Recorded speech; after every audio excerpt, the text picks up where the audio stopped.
My name is Alice, and the love of my life is Mark. We've been friends for almost 8 years, and in love for over 5. Mark is my ideal partner, kind, handsome, and financially secure, with a stable income from his job. He's been a dedicated worker since he was 14, and has no regrets about his early start. He's the type of man who takes pride in working hard to provide for a family. Mark grew up near the mountains, while I hail from the capital city. We got married 3 years after meeting, just 2 months after our first romantic encounter, when we were both 20. My parents were supportive, but his family wasn't initially thrilled about our decision. They accused me of trapping him into marriage, even though I was a virgin and had no children. It's hard to understand how they could have thought that way. I've also been working diligently, starting at a cafe when I was 16. Meanwhile, Mark had been in a couple of previous relationships, although he only admits to one. It's a mystery why his family blamed me for anything. Despite their initial skepticism and some early tension, they eventually welcomed me into the family, and we all found happiness and trust in each other's company. Mark and I have been in love and married for nearly 5 years now, and we are all very content. I take care of cooking and cleaning for him,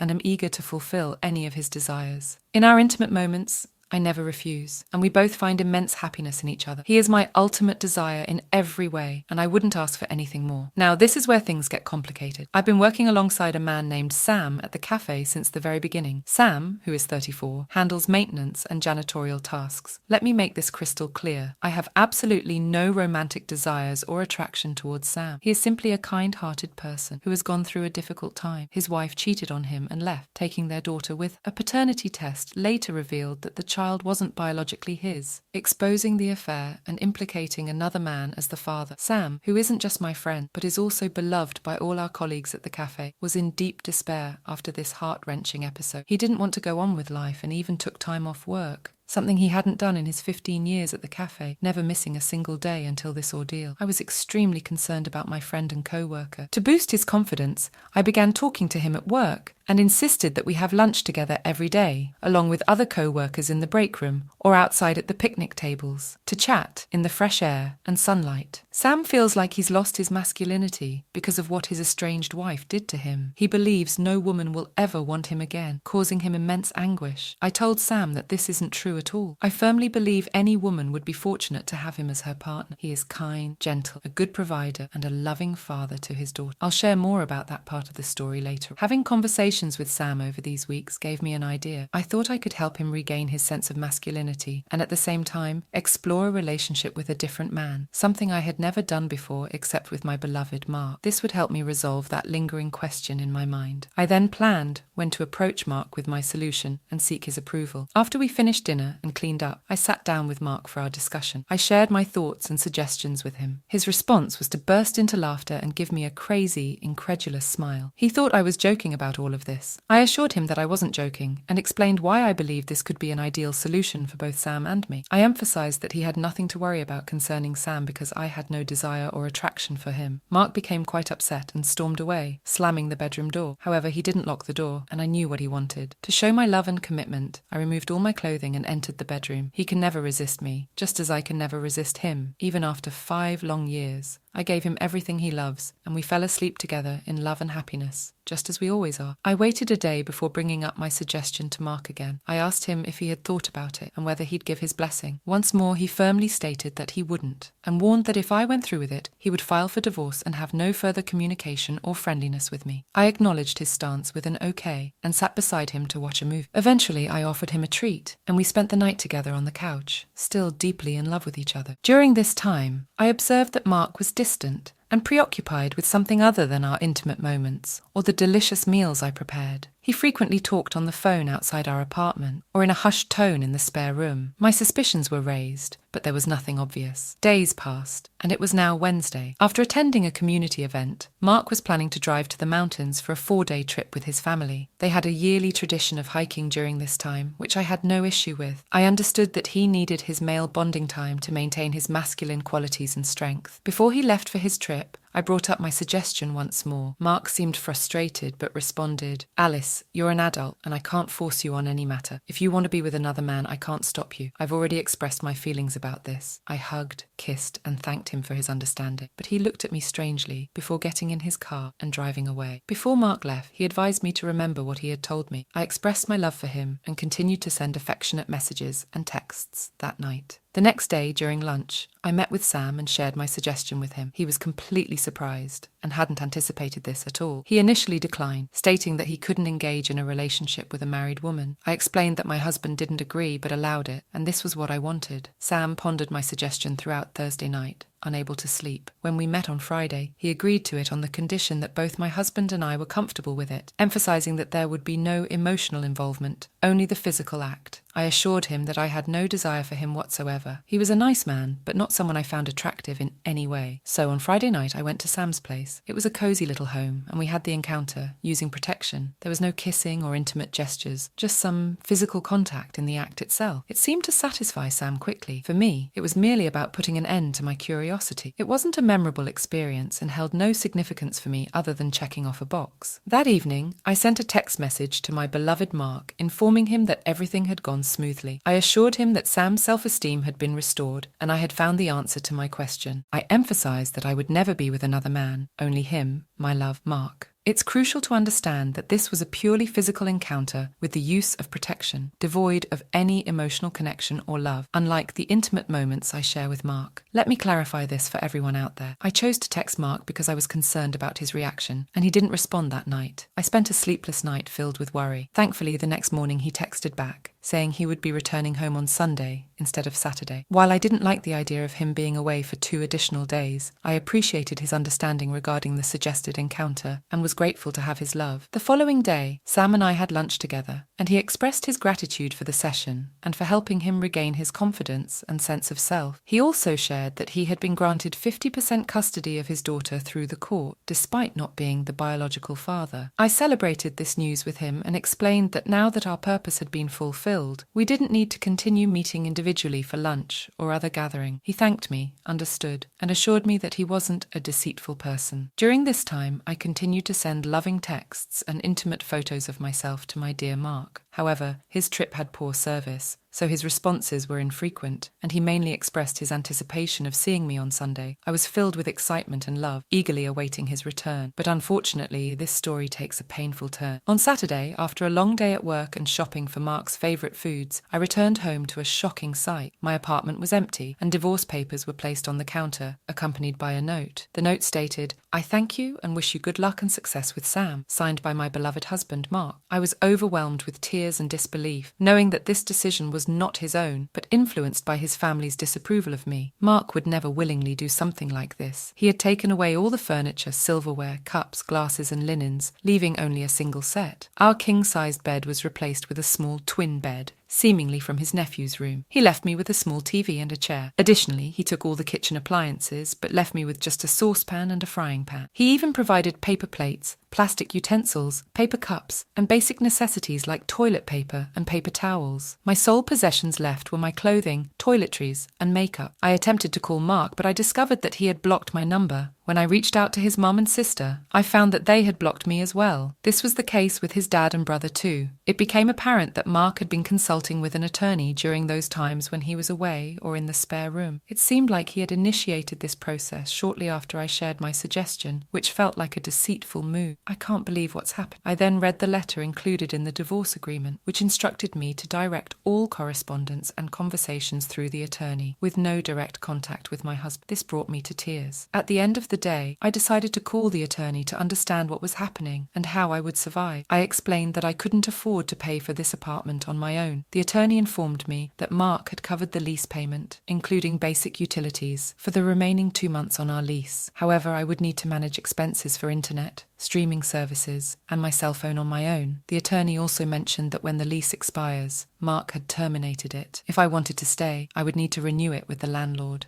I'm left wondering how I can manage to stay when I can barely afford it. Is this how a man treats the love of his life, a woman who gave him everything, from love in various forms to cooking, cleaning, and running all errands? Mark always had to ask, and he would get whatever he wanted. Now, I'm on my own. I couldn't sleep that night, and the following day, I decided to visit Mark at his job site. I was informed that he had taken on a job by the lake and specifically requested to work in that area. He's a skilled mason, one of the best, especially for someone so young. I asked the foreman to let him know I was there and that I loved him, and he said he would pass on the message. I'm overwhelmed with grief. It's truly unbearable, like experiencing a death and loss. I confided in a friend and co-worker about everything, and she couldn't believe my actions. What? She said. She's the one who initially suggested the idea. When I questioned her about it, she said, yes, I mentioned it, but I never thought you'd actually go through with it. It was just crazy girl talk. The following day, I took a bus to the nearby town since I don't drive. I went to my in-laws' home, and although I wasn't exactly welcomed, they allowed me inside and prepared a meal and coffee for me. I explained the misunderstanding and how I love Mark deeply and eternally. They were kind, but Mark's mother told me that he doesn't want to see me again and suggested it would be best if I never contacted him. I expressed my inability to do that because he is my entire world. Mark was working 50 miles away, and his family didn't welcome me to stay with them, so I had to take the bus back to my empty apartment. I cried the entire journey and continued crying all night. I even had to take some time off from work the next day to collect myself. Now, I need your help with my question. How can I regain my husband's love and mend this misunderstanding? Please, I'm not looking for judgment or criticism, as I've already received plenty of that in a previous post without any helpful suggestions or actions. All I'm seeking are practical steps to win back my man, the love of my life, because I can't continue like this. Your assistance is greatly appreciated. Update 1. Let me address some questions from this group. Yes, I believe in a higher power and the sanctity of marriage. Do you? No, I was not unfaithful to my loving husband, and I would never engage in such behaviour. It's quite audacious to even suggest that. Yes, I do consider myself a good person. How many 26-year-old women do you know who have only been with one man and had just one other encounter? I can answer that for you. None, unless they're nuns. No, I have no intention of having any kind of relationship with Sam beyond being co-workers. There's no attraction or desire there. What I did for him came from the kindness of my heart. I take pride in helping him, and it's ultimately up to a higher power to judge me, not any of you. No, I will never be with another man in the future. Perhaps you should ask these questions to your own significant other. Why not? Because you don't want to hear the truth? No, I didn't diminish or disrespect Mark. You haven't met my husband, so you can't judge his masculinity. I know he's more of a man than anyone here. No, I haven't disclosed the situation to my parents or other family members, but I'm confident they would be proud of their daughter for doing what's right and selflessly helping people. No, I have no interest in engaging in encounters with any other individuals in this group. Many of you seem to have bitter attitudes. Update 2. Well, I have to provide another update, and it's quite an unfortunate situation. It's been a whole month since I've been without my husband, and I feel utterly empty and heartbroken. I've made every effort to contact him, but there's been no response. I've even resorted to calling him from other people's phones and leaving heartfelt messages, but it seems he's screening his calls and has never returned any of them, despite my pouring my heart out to him. I went as far as having Sam call Mark and leave him a message, expressing gratitude for his act of kindness and how it saved Sam from a life of misery. Sam told Mark that he sees him as a great man and will forever be indebted to him for his action, emphasizing that there's no love or interest between me and Sam. We're just colleagues. However, Mark hasn't responded to any of this. I decided to confide in my parents and brother about my divorce, but their reaction was far from what I anticipated. They're very angry with me and can't see the good deed I did,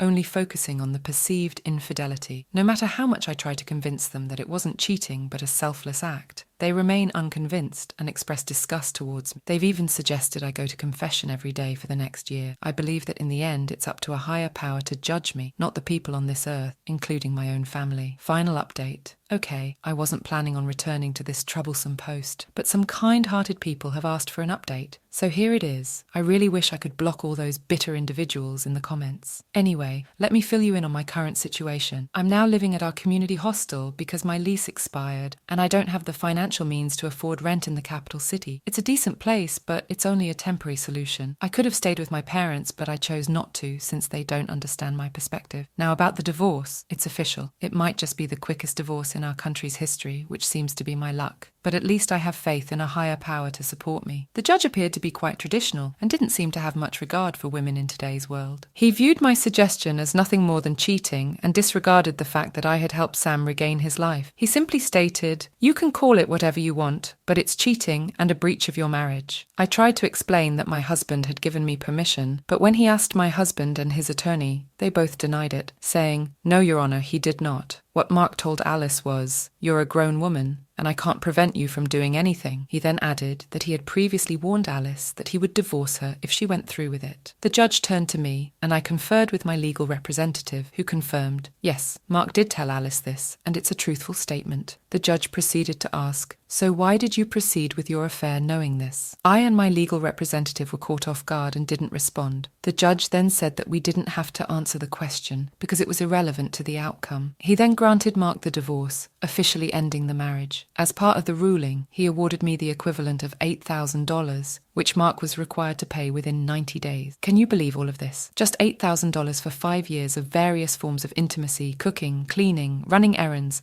and taking care of this man when he was ill. If I had worked these jobs instead, it would have amounted to over $200,000. Do I believe I should have received $200,000 from Mark? No, I do not. However, receiving only $8,000. Come on, people. Why aren't women valued more for their contributions to marriage? Can the individuals in the comments section answer me that question? This is my last post here because I won't continue arguing with the unkind individuals in the comments section. I'm simply drained, and you all are unpleasant people. Instead, I'm going to invest all my time and energy into winning Mark back over the next year. I left him a message on his phone letting him know I won't go on any dates for at least a year, maybe even indefinitely, as I'll be patiently waiting for him to return. I told him he's welcome to come to my new apartment any time for any type of affection, and provided him with my new address. I believe that one day I'll hear a knock on my door, and there will be my dreamboat Mark standing there, ready to embrace me with kisses. We'll then live our lives happily ever after, possibly with many children and daily affection. Happy holidays to everyone out there, and I extend the best wishes to all, even those who dislike me and themselves. Alright, that was quite a story. Now let's move on to another exciting one. Stay tuned, and let's dive in. This incident occurred more than 6 years ago, and I still haven't completely healed emotionally. Back then, I, Daniel, was 30 years old, and my girlfriend, Rachel, was 28. We had been in a loving, monogamous relationship for 4 years, or at least I thought so. We crossed paths at a cocktail reception held at a local gallery. Ironically, neither of us was a fan of contemporary art, but we were both there with friends, and we hit it off right away. We started dating casually, and soon decided to exclusively commit to each other because our connection was undeniable. Around a year into our relationship, Rachel brought up the idea of moving in together, as she was eager to take our relationship to the next level. I initially hesitated, expressing that I wasn't quite ready for that step. So we continued to live separately, but spent at least 5 nights a week together, and our love for each other continued to deepen. Over the following year, Rachel continued to gently nudge me towards taking that next step.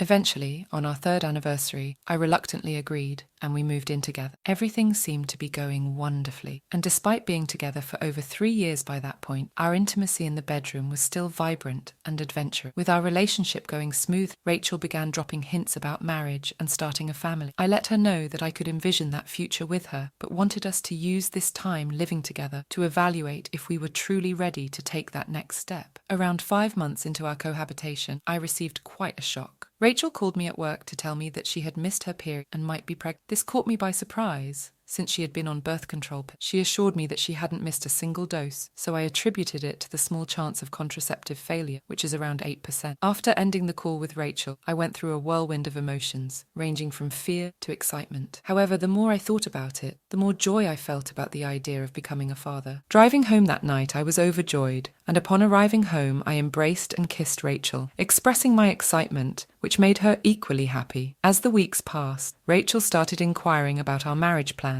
I told her that I wasn't ready for that at the moment, but suggested we consider it after the baby's arrival. She understood, but continued to bring up the topic several times a week, emphasizing how much she wanted to be my wife and spend her life with me. Over the next few months, we dedicated our time to preparing for our child, transforming our spare bedroom into a top-notch nursery. I spared no expense on the furniture and fixtures, ensuring we were fully prepared for our impending arrival. Our lives were going so smoothly that during Rachel's 8th month of pregnancy, I took the opportunity to propose. With a heartfelt proposal, I got down on one knee, and Rachel joyfully exclaimed, "Yes, yes, yes, I will marry you, Daniel." We were both overjoyed. I suggested we have a civil ceremony at the mayor's office the following month, followed by a reception after the baby's birth, and she enthusiastically agreed. We had a wedding date set, but just a few days before the ceremony, our baby had different plans, and Rachel went into labour. We rushed to the hospital at 3 a.m, and by 7 a.m, Rachel had given birth to a healthy baby girl. I was by Rachel's side side in the delivery room, assisting with the birth. Although the delivery went relatively smoothly, I couldn't help but notice immediately that the baby didn't resemble. She had jet black hair, a deep brown complexion, and appeared to be of Middle Eastern descent. Both Rachel and I, along with our extended families, have Northern European backgrounds, with light hair, fair skin tone. No one in either of our families has Middle Eastern heritage. When the baby was placed into Rachel's arms, I glanced at her face, and despite her efforts to appear composed, I could sense her shock at the baby's appearance. My heart was racing, but I managed to maintain my composure, pretending that everything was normal. Rachel wanted me to hold the baby, which I did, and tears welled up in my eye. I cradled the infant and felt an overwhelming sadness, knowing she wasn't biologically mine. Despite my emotions, I handed her back to Rachel and mentioned that I was going out to inform our parents of the exciting news. I went out to the waiting room and shared the news with them. They all went inside to see Rachel and the baby, while I explained that I needed a short walk to calm my nerves after all the excitement. I headed over to a small park area by a stream that flowed through the hospital grounds, and there I completely broke down in tears. My world felt like it had crumbled around me. I knew that today I would lose both my future wife and the baby I had so dearly hoped for. I spent about 30 minutes crying my heart out, and then my phone rang. It was my mother. She inquired about my well-being, and I replied, "I think so." She then said, "Daniel, I understand why you left." I confided, "Mum, the baby isn't mine." Her response was comforting. "Son, I know, and I'll stand by you no matter what decision you make." With that assurance, I regained my composure, went to the restroom to freshen up, and returned to the room. Upon re-entering the room, only Rachel, her parents, and my mum remained. The baby had been taken to the nursery, and Rachel was understandably exhausted from the childbirth. I suggested that we all give Rachel some much-needed time to rest. As we left the room, Rachel asked if I could stay with her, but I gently replied, "Babe,